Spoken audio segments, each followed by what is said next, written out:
Stories with unexpected twists and turns seem to be all the rage these days. But what about a story where even the writers don't know what's coming? Welcome to The Story Symphony, the collaborative fiction podcast where each chapter of the story is written by an entirely different person. You, the listener, won't have any idea what to expect next. And neither will we, the writers. So strap in and let's see where The Story Symphony will take us today. You're listening to Chapter 4, Library Cards, by Ditmann. And here we go.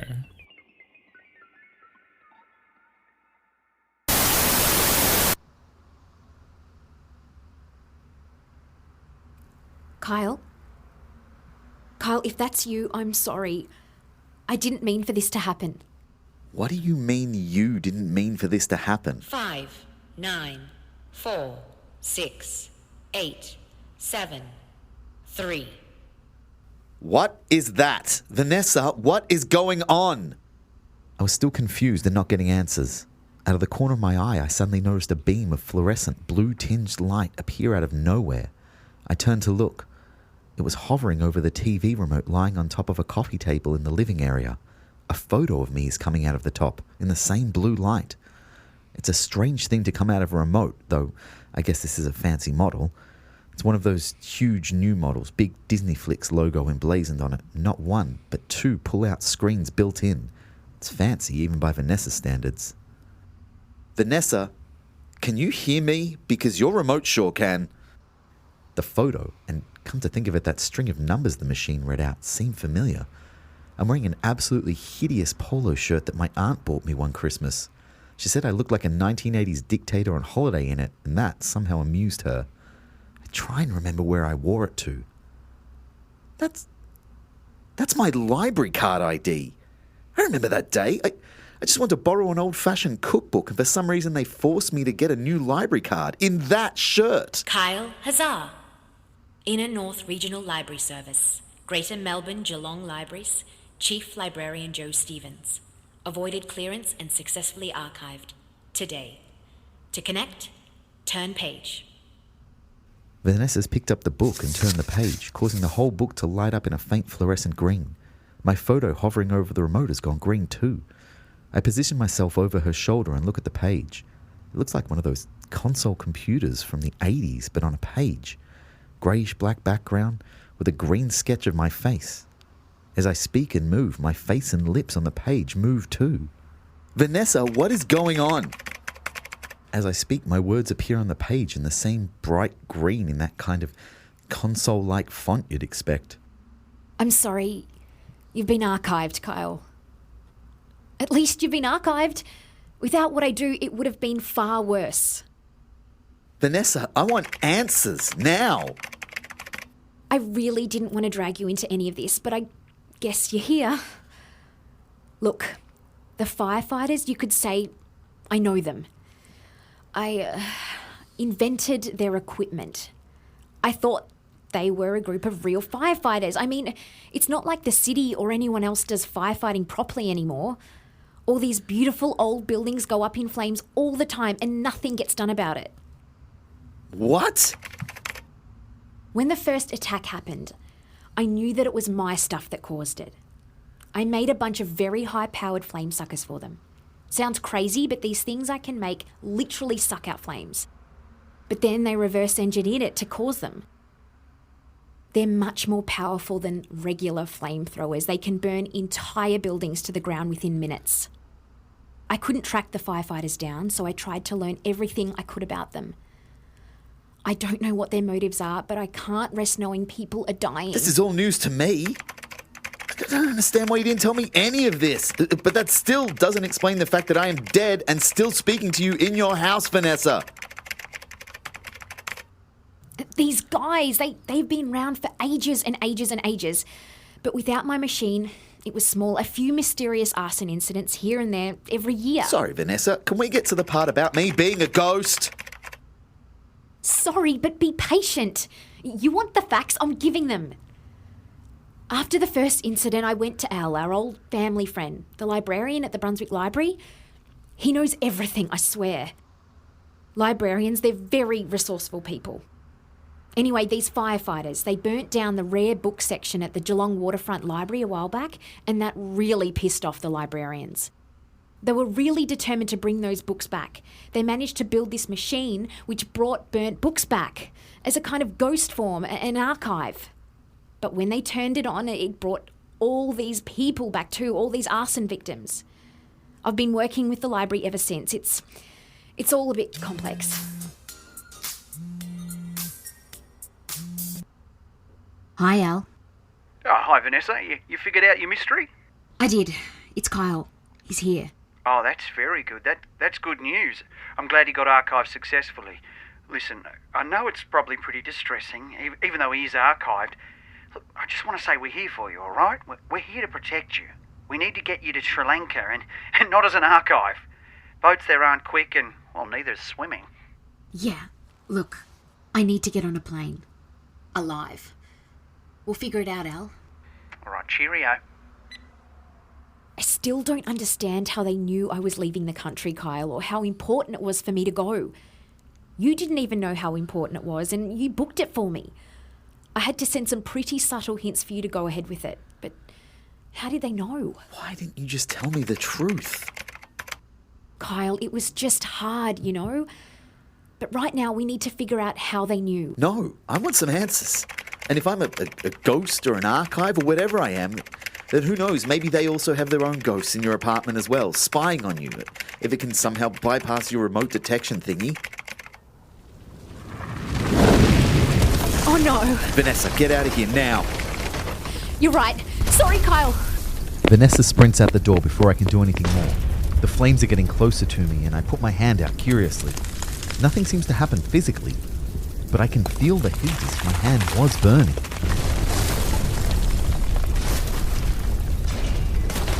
I have to get out of here. I look around me and the only thing I see that isn't on fire is a window. I hesitate, but if a fire can't hurt me, then neither can I jump from a building, right?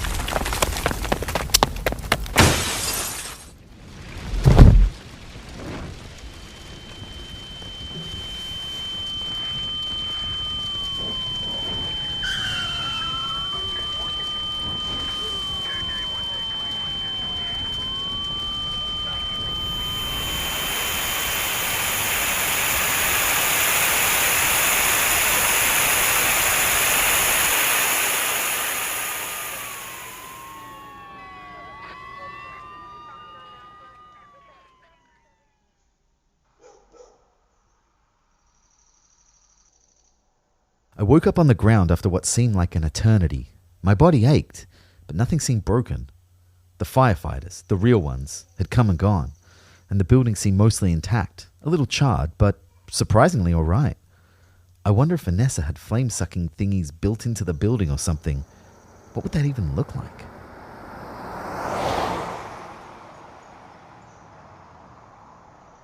Speaking of Vanessa, she was nowhere to be seen. She was probably far away already. Where do I go now? I have no idea. Vanessa had been on the phone to that librarian from the Brunswick Library, though. Maybe that was a good place to start.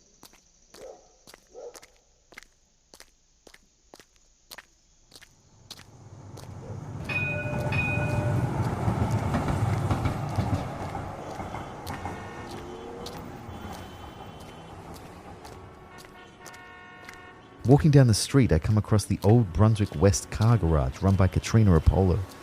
I knew Apollo well. She'd been Vanessa's mechanic for as long as Vanessa had been driving. Although in a past life, she'd actually been an architect before that whole field became automated too. As far as I can remember though, her building definitely did not usually have the ability to glow a fluorescent green.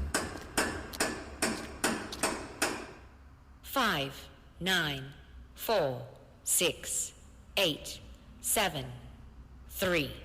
Ah, rightio.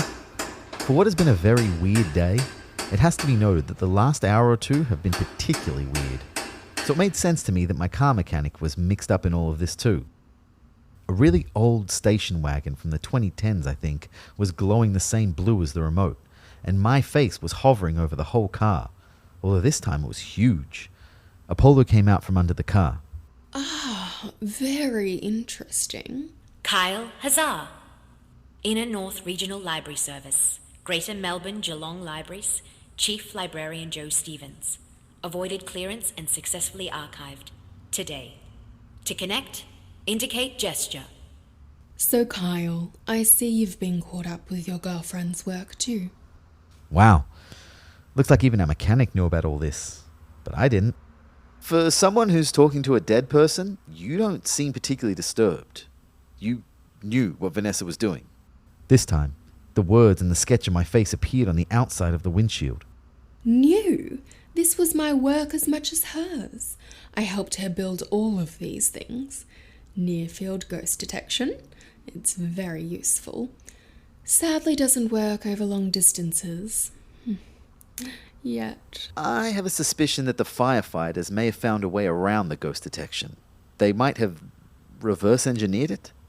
I was at Vanessa's apartment earlier and we talked a bit in the same funny way as the windshield of your car can talk, but everything suddenly went up in flames before I got any proper answers. That's very serious, but not entirely surprising. This detection technology is all very new, and these guys seem to know their stuff. Anyway, it's a good thing that you found me. Anyway, I think Vanessa's okay, but I'm not sure where she went. I need to find her. Apollo went inside her workshop and came out with a thick, flat piece of metal. She banged it against the table. Touch this. I reached out. The metal was cool to the touch and made my body shiver. Nothing happened after that. I didn't feel any more solid. But Apollo seemed very pleased. I saw the outline of your back for a second. I think it worked. It's a powerful metal, it works in complex ways, but for all intents and purposes has made you just a little bit more solid and sticky.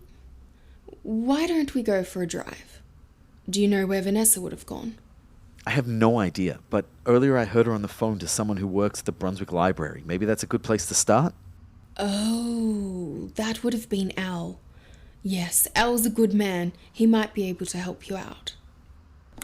Apollo got into the glowing green car and I hopped into the passenger seat beside her and sat on top of the sheet of metal. Apollo fiddled with something. I think I've also created a bit of a text-to-speech feature in this car.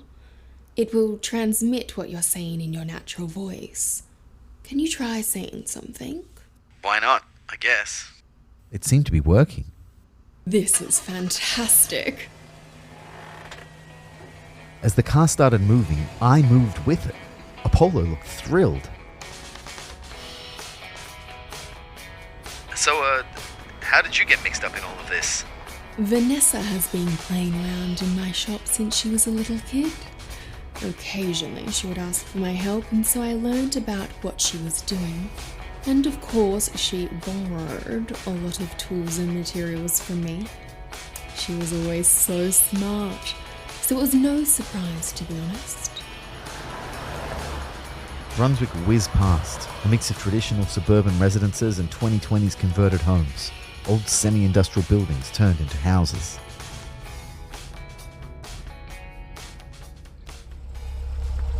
We arrived at the Brunswick Library, and there Vanessa was standing casually out the front as if she was waiting for someone. As we got out of the car, Apollo waved to her and she walked towards us. Vanessa, I've got Kyle, and I've also got this. She held up a small handheld device. Kyle, when you speak, your voice will come out of this. Like a ghost walkie-talkie. Vanessa, I'm still mad at you for not telling me about any of this. I'm so sorry. I didn't know how to share any of this with you. A man came out of the building holding the book Vanessa used to talk to me earlier in the day. I've got the telebook. And, salad sandwich. Hi, Al. Seems like the whole gang's here. Well, maybe now someone can finally answer my questions? Apollo, we need to go back to your workshop. I was getting frustrated. What was the point of being able to talk to them if they weren't going to listen to me? You know, guys, it's been a very long day. Can someone explain what's fully going on to me, finally? I've had dribs and drabs, but come on, guys, isn't a ghost entitled to something? There's no time. We need to get going. Guys, I just want to tell you before we get in that, this is a very good salad sandwich. It has lettuce and rocket and kale. Is this kale? Yeah, kale. And tomato. And of course it has sprouts. Oh, what sprouts. And to top it off, the piece de resistance, it just has the tiniest perfect amount of mayonnaise. And not that awful cheap stuff that they put in those catered sandwiches. I'm talking like quality. I don't know how much it is, but it tastes wonderful. It's fair to say I didn't understand the significance of the salad sandwich at that point, nor did I get any answers. But at least I could talk to them now.